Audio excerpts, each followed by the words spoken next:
और पता है यार, अपना जो माइंड है ना वो अपना भला चाहता है। हमें कोई भी एक ऑकवर्ड सिचुएशन से बचाना चाहता है। कोई भी एक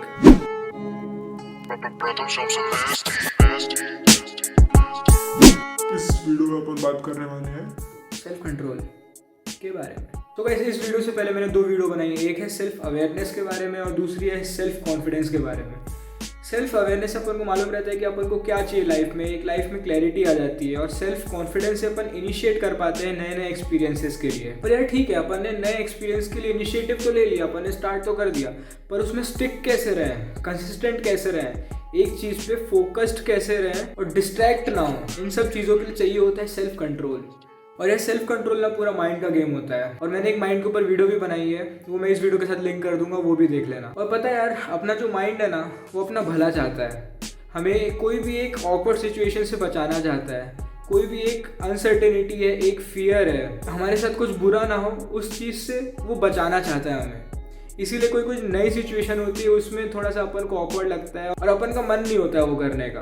और जो पहली चीज़ अपन को अपने माइंड के बारे में समझनी है कि we can control our mind. अपन बस उसे सही डायरेक्शन दिखा सकते हैं और डिस्ट्रैक्ट भी होगा।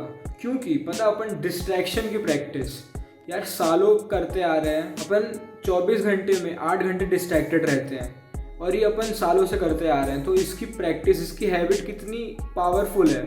और इसके सामने एक थॉट है यार कि ले पढ़ ले या फिर कुछ भी एक नई चीज़ ट्राई करने का थॉट, तो ऑब्वियसली अपना माइंड ही जीतने वाला है। तो जो पहली चीज़ अपन को ये समझना है कि we can control our mind, वो अपन से ज़्यादा पावरफुल है, उसकी ज़्यादा प्रैक्टिस हो रखी है डिस्ट्रैक्शन को लेके। अपन सिर्फ एक ही चीज़ कर सकते हैं डिस्ट्रैक्ट ना होने के लिए, वो ये है कि अगर अपन जब आइडेंटिफाई कर लें कि ट्रिगर्स क्या क्या होते हैं डिस्ट्रैक्शन के, स्टार्टिंग पॉइंट क्या क्या होते हैं डिस्ट्रैक्शन के, तब ही एकदम स्टार्टिंग पॉइंट में रुक जाएं तो अपन डिस्ट्रैक्ट नहीं होंगे। जस्ट लाइक अगर मैं इंस्टाग्राम एक बार खोला तो 30 मिनट डिस्ट्रैक्ट हो ही जाता हूँ। तो जो स्टार्टिंग पॉइंट होता है जब मैं ऐप खोल रहा होता हूँ, अगर तब मैं अवेयर हो जाऊँ कि I am going to be distracted, तब मैं खुद को डिस्ट्रैक्ट होने से रोक सकता हूँ। पर अगर एक बार मैं इंस्टाग्राम में घुस गया तो भाई 1 घंटा तो कहीं नहीं गया। जैसा कि मैंने अपनी पहली वीडियो में भी बोला था कि यार एक थॉट होता है और वो एक थॉट के बाद और थॉट आते हैं उसी थॉट से रिलेटेड, और एक थॉट की चेन बनने लगती है जिसे अपन थिंकिंग बोलते हैं। और अगर अपन किसी भी चीज़ के बारे में थिंकिंग कर रहे हैं जो अपने काम का नहीं है, जो प्रोडक्टिव नहीं है, इसका मतलब अपन डिस्ट्रैक्टेड है अपने गोल से, अपना फोकस अपने गोल की तरफ नहीं है। और यार डिस्ट्रैक्ट होने के लिए एक और कीवर्ड है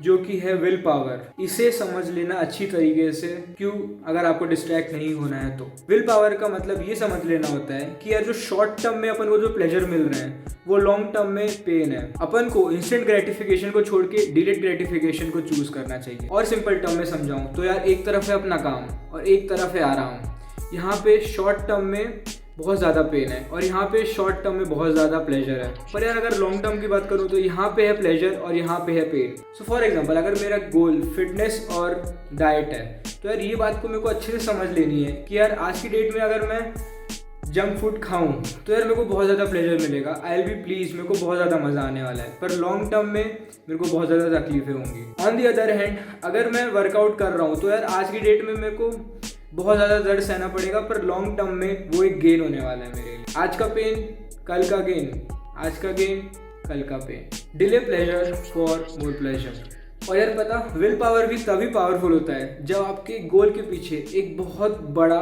डिज़ायर हो, एक बहुत बड़ा पर्पस हो, एक बहुत बड़ा वाई हो। जैसे कि इंट्रोस्पेक्शन के टाइम, सेल्फ अवेयरनेस को बढ़ाने के टाइम पे अपन व्हाट क्वेश्चंस पूछते हैं, वैसे ही जब अपन डिस्ट्रैक्ट हो रहे होते हैं ना तो अपन को वाई क्वेश्चंस पूछना चाहिए खुद से कि यार क्यों स्टार्ट करा था मैंने ये जो मैं कर रहा हूँ। अगर आपके गोल के पीछे एक बहुत बड़ा पर्पस नहीं है, एक बर्निंग डिज़ायर नहीं है, तो यार आप बहुत ईजिली डिस्ट्रैक्ट हो जाओगे अपने गोल से।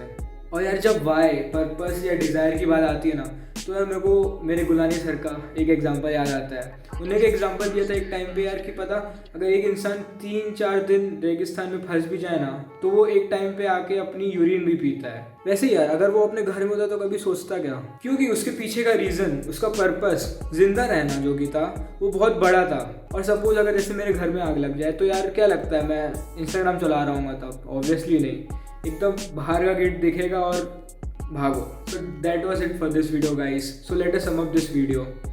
अपन ने सबसे पहले ये समझा कि यार अपना जो माइंड है वो पेन्स को अवॉइड करता है और फोकस रहने में बहुत ज़्यादा पेन है भाई, बहुत ज़्यादा दर्द है। पर अपन को अपनी विल पावर के थ्रू डिस्ट्रैक्शन से उठ के अपने फोकस मोड में आना है और पेन को एक्सपीरियंस करना है। और दूसरी बात जो इस वीडियो में इंपॉर्टेंट थी वो ये है कि अपन को एक अपना पर्पस, एक रीज़न, एक वाई, एक डिज़ायर ढूंढना है अपने गोल को पूरा करने के लिए, वरना अपन बहुत ही ज़्यादा इजीली डिस्ट्रैक्ट हो जाएंगे। और अगर इनिशिएटिव और एक्शन की बात आए तो अपन को अपने ट्रिगर्स आइडेंटिफाई करने हैं डिस्ट्रैक्ट होने के, और उसके बीच में एक बैरियर डालना है। पर मैं अगर अपना बताऊं तो मैं इंस्टाग्राम से बहुत ज़्यादा डिस्ट्रैक्ट होता हूँ यार, पर मेरे फ़ोन में एक फोकस मोड है, अगर उसको ऑन कर दो तो यार वो इंस्टाग्राम खोलने से मेरे को रोकता है, जिसका मतलब एक बैरियर पुट हो जाता है मेरे और इंस्टाग्राम के बीच में, जिससे मैं डिस्ट्रैक्ट होने वाला रहता हूँ, पर मेरे को पता चल जाता है, मैं अवेयर हो जाता हूँ कि भाई नहीं, यहाँ नहीं जाना है। तो बस गाइस, मैं तो अपने सेल्फ पे वर्क कर ही रहा हूँ, तुम भी करो।